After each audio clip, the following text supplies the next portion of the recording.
Bonjour Gérard Collomb.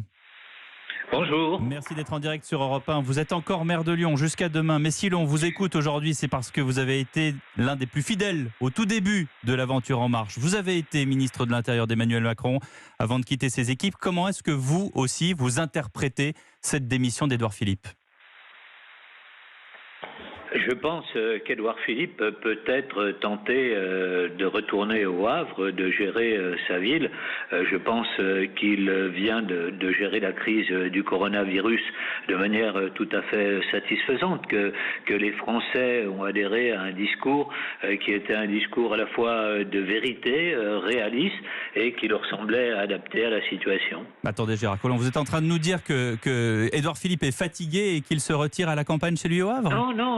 Non, il ne se retire pas à la campagne, mais on peut avoir envie à un moment donné de passer à une autre étape pour préparer l'avenir. Oui, une autre étape plus cruciale en 2022 ? Je ne sais pas si c'est en 2022 ou plus tard, mais enfin, je ne pense pas qu'il compte arrêter là sa carrière politique. Mais c'est plausible, 2022. Tout dépendra de ce qui se passera d'ici là. Si nous arrivons à vaincre la crise économique qui maintenant va être devant nous et que nous arrivons à repartir de l'avant, le président de la République a toutes les chances de pouvoir se représenter.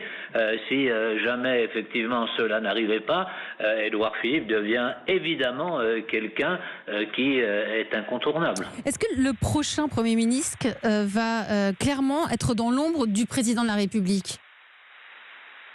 Je crois que déjà le président de la République, si vous voulez, était très souvent sur le devant de la scène.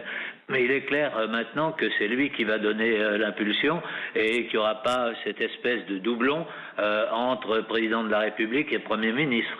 Mais c'était gênant pour qui le doublon, Gérard Collomb ? C'était gênant surtout dans la période, si vous voulez, qu'on vient de vivre, en particulier, on va dire, dans les 2 premières années, il n'y avait pas, à mon avis, de difficulté à ce qu'il y ait le président de la République d'un côté et puis le Premier ministre de l'autre, l'un qui donnait l'impulsion et l'autre qui traduisait en action gouvernementale l'impulsion donnée par le président. Mais maintenant, il va falloir accélérer les choses si le président de la République veut se trouver en situation de pouvoir se représenter et de pouvoir gagner.